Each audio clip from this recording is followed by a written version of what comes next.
Well, those who live in South Austin are calling for changes on a neighborhood street where two students from Austin High were killed.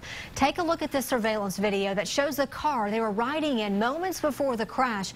You can see the teenager's car flying by before slamming into a tree yesterday morning. This is on Barton Hills Drive at Fox Glen Drive, and the impact split that car in two. Neighbors tell us it's not a total shock. They say they routinely see drivers going 50 in a 30-mile-per-hour zone. A number of neighbors putting in requests in the past for speed bumps, but I don't know. It's never gone anywhere. Now, some say the road has become a cut-through to avoid Mopac and Lamar traffic. Meanwhile, parents and students are hoping the surviving student pulls through. Cliff Kincaid is in the ICU at UMC Brackenridge. The 18-year-old has broken ribs, a collapsed lung, and a swollen brain. His father thought he was in school at the time of the crash, but learned the three left Austin High to go to McDonald's. The dad was at work when he got the call. It's just a terrible feeling. It's something that I mean, we're thankful Cliff's still with us. I mean, if you've seen the car, you can see that God was the one that pulled him out of that car today. Cliff is a senior who plans to attend Texas State this fall. Cliff's dad says he hopes the crash serves as a reminder for other students to slow down. And classmates at Austin High are trying to cope with the loss. One student told us she had just talked to Cliff before the crash. I was like, hey guys, what's up? How you doing? And we were like, hey. And then he's in the hospital now. We're about to graduate like a month. You don't expect someone to die from a car accident that goes to your school on dedication day. Extra counselors will be on hand to help students and teachers deal with this tragedy. And we checked the city's records and could not find any requests for speed bumps or other tools to slow drivers down on that road.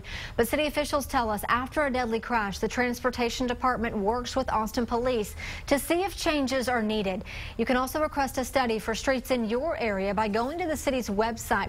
An application packet is under the transportation tab, and we've got instructions on how to do it on our website right now at KXAN.com. The investigation into overdoses tied to K2 or spice is growing. We are learning that drug enforcement agents in North Texas are working at least 40 cases in the Dallas area. Here in Austin, EMS crews reported 17 overdoses in just 2 days. Most of the cases have been around the Arch homeless shelter downtown. Police are stepping up patrols this weekend. A local drug treatment center sees plenty of K2 users. They say it's more addictive than heroin, with dangerous after effects that last a long time. You can have extended periods of cognitive impairment where it may be difficult for you to follow a conversation, respond adequately and directly to questions. You can have periods of extended anxiety. There can be some psychosis. K2 is an erratic combo of herbs and chemicals, and Dr. Stanford says since the federal ban, the K2 on the street has become more unreliable and dangerous. It's the chemical makeup of the substance. You know, you're using a product that you don't have any idea what's in it. That's the real danger of it. What if it's laced with PCP? Does that compound? Absolutely. And even more bad news, the weather is getting into the 90s this weekend, and hotter weather increases your metabolism, making the drug much more lethal. Well, new from overnight, the government plans to step in to help find a former Army Ranger missing off the coast of Belize. Wrangler Leesman's kayak flipped over while he was on vacation. The Pflugerville man has been missing for 4 days now. A friend tells us that, and they are urging the California Congresswoman Nancy Pelosi's office to send help. So they are sending the U.S. Coast Guard with 1 airplane and 2 helicopters to Belize. Friends say they're trying to see if a private helicopter can help with the rescue efforts as well. Wrangler Leesman has served multiple tours of duty in Iraq and Afghanistan. Well, a health alert as the first case of Middle East Respiratory Syndrome, or MERS, has arrived in the U.S. It's a virus with a high fatality rate that has been spreading in Saudi Arabia and surrounding countries. The infected patient is a healthcare worker who recently returned from Saudi Arabia. The patient was admitted to an ER in Indiana on Monday. Right now, the person is in stable condition. And new this morning, President Obama says the violence in eastern Ukraine is making it obvious that pro-Russia militants there are not peaceful protesters. Ukraine is continuing its offense against those militants, but their operation is making tensions worse between Russia and western Ukraine.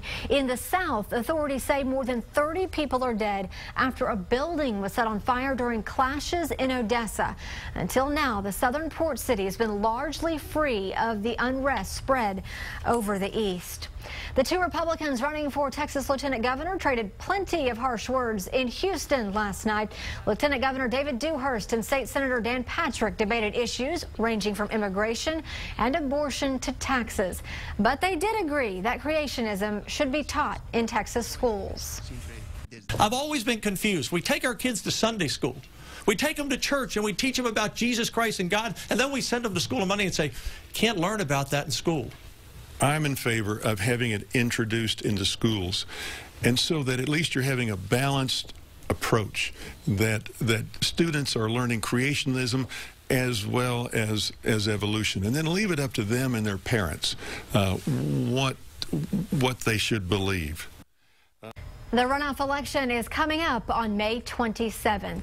Well, bikers will cruise down I-35 today in honor of officers who died in the line of duty. The Ride for the Fallen leaves Central Texas Harley-Davidson in Round Rock at 10 this morning. About 400 motorcycles will have a police escort for the 22-mile trek to the state capitol. I-35 ramps along the route will close to regular traffic. Lieutenant Governor David Dewhurst will speak once those motorcycles arrive at the Peace Officers Memorial Monument. Well, it is time to decide whether you're in favor of Austin's urban rail proposal.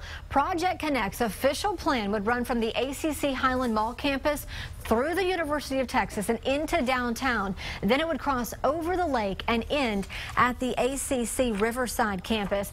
Now, this is what the bridge would look like, extending on Trinity Street. We spoke with two people who have opposing views about the cost of having urban rail in Austin. Here's what they're saying. When 90 to 93% of the people elect to get in an automobile every day, you better try to cobble together every imaginable dollar that you can to first take on making sure that our roadway system is as complete and as robust as it needs to be. They're estimating about 10 years after opening, and this is a very conservative estimate, that you'll have 16 to 20,000 riders. The total cost of the project is estimated at $1.4 billion. You know, that's half the price of State Highway 130. Urban rail in Austin will come with a property tax increase. The city council is expected to put the proposal on the November ballot. Well, the annual Pecan Street Festival gets underway on 6th Street this weekend. Capital Metro will provide extended hours on Metro Rail today, and service runs from 10 this morning to midnight between Lake Line and downtown stations. And Metro Rail will not stop at the Leander station. Plenty of sunshine to go around if you are heading out there. It's going to be a hot one. You might be sweating as well. That's right. You're going to need the hat, the sunscreen, definitely some water to stay hydrated, because check out your